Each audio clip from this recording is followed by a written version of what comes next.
Exam करवा दीजिए। आपके भरोसे हम अभी तक तुम्हारी बैठे हुए, हमको एसडीएम बनना है लाइफ में। जब मिसमैनेजमेंट होता है, जब एक जगह पे और कई जगह पे खबर आई है, तो आयोग को इस पर स्पष्टता देनी चाहिए, सीसीटीवी फुटेज बतानी चाहिए। और जब मिसमैनेजमेंट हुआ है तो सारी परीक्षा को कैंसिल करना चाहिए।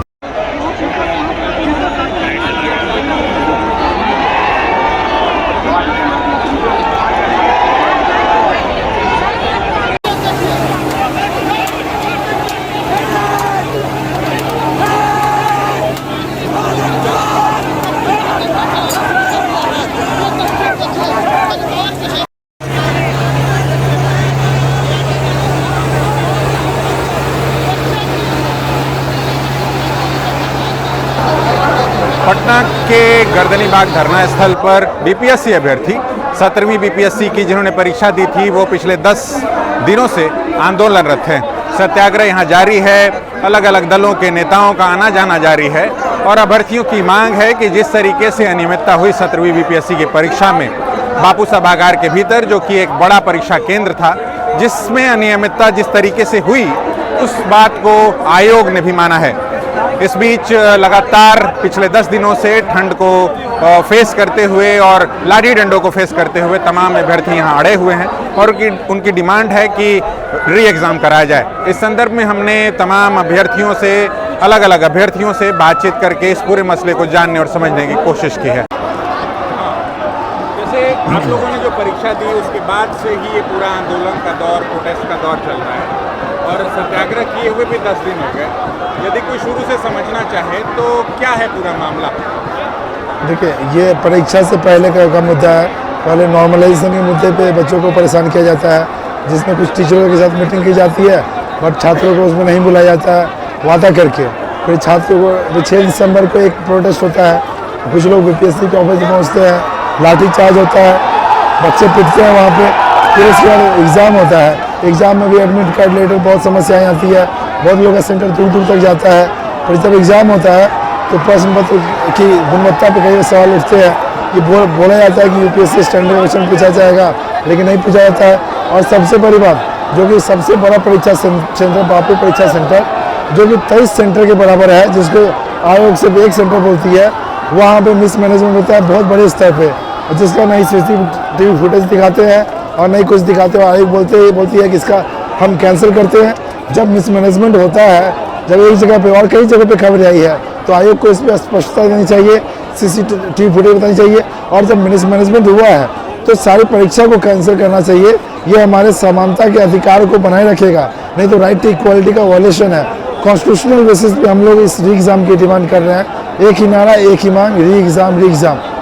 क्या नाम है आपका? हमारा निशांत कुमार नाम है। निशांत कुमार। निशांत जी, क्या कह रहे हैं आप? कहने का मतलब है कि बीपीएससी में 136 लोग खगड़िया सेंटर पे उसको भोज पार्टी दे करके उसको स्पेशल हॉल में एग्जाम लिया गया है।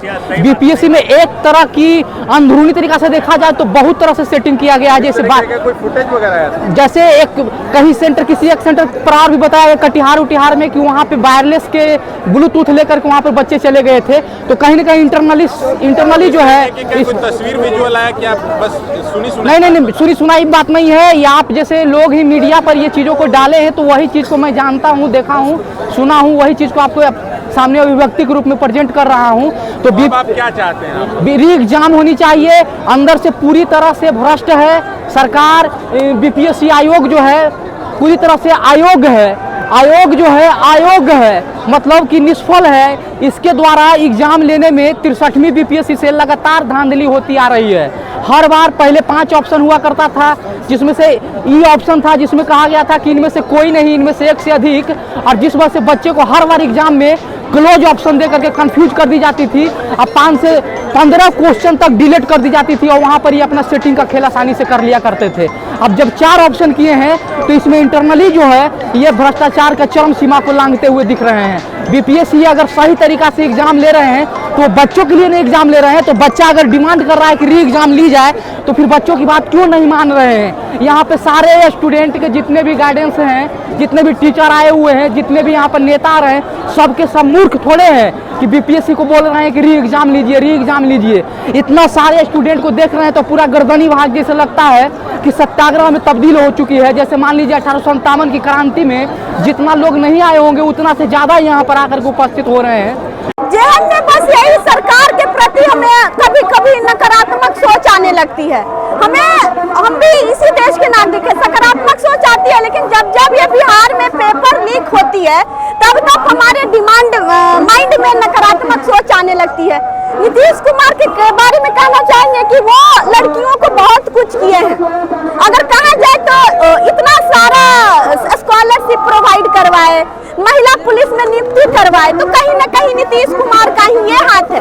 बाकी की सरकार देख लीजिए, अगर राज करते वो नहीं करती है, महिलाओं को इतना महिला पुलिस में नहीं शामिल करती है, उतना स्कॉलरशिप नहीं देती है, लेकिन हमारी सरकार बहुत कुछ की है। इसका गुणगान है, मेरे पास प्रूफ भी है। हमने ग्रेजुएशन में उन्हीं का दिया हुआ 50,000 रुपया से आगे का पढ़ाई किया, बीपीएससी का तैयारी किया, पोस्ट मैट्रिक में जो स्कॉलरशिप दी है उसका यूज करके कॉपी किताब हर कुछ कर रहे हैं। लेकिन जब जब ये लीक का मामला आता है ना सर, तब तक दिमाग में ऐसा लगता है तो सोसाइटी का ताना है, घर में दबाव की शादी करना है। लेकिन एक लड़की सोचती है कि अगर हम शिक्षित रहेंगे तो हम अपने सोसाइटी में, अपने घर में कितना लोगों का उदाहरण सेट हो जाएंगे। लेकिन ये जब जब पेपर लीक होगा तो हम लोग कैसे सेट करेंगे बताइए? माँ पिता अंत में शादी ही कर देंगे। और एक सफल लड़की का कितना % लड़कियां सफल हुई है शादी करके? शादी हो गया, नॉर्मल लाइफ है, बस हो गया। लेकिन अगर एक जॉब वाली लड़की होती है, एक अध्यक्ष SDM बनती है, तो उससे ना जाने गरीबों का कितनी बच्चियां प्रेरित होती है। उससे मिल के नहीं, उसका नाम सुनकर, जिस गांव से वो बिलोंग करती है उसका नाम सुनकर, देख करके प्रेरित होकर के आगे का पढ़ाई जारी करती है। यहाँ तक कि शादीशुदा महिलाएं भी ये देख करके काम जारी करती है। नहीं तो ऐसे होते रहेगा तो ना जाने कितना लोग पढ़ाई छोड़ देंगे। पढ़ाई करते करते कितना लोग का घर का दयनीय स्थिति खराब रहता है। हाल फिलहाल में देखिए सोनू भाई, वो सुसाइड क्यों किए? कहीं ना कहीं घर का दयनीय स्थिति काफी खराब था, पैसों की तंगी थी। वो 4 साल से तैयारी कर रहे थे बीपीएससी का, उनको लगा दिमाग में प्रेशर बनता है सर, बहुत प्रेशर बनता है। अब क्या होगा? जिसका हम तैयारी किए वो है ही नहीं, तो उस केस में ना हमारा माइंड काम नहीं करता है।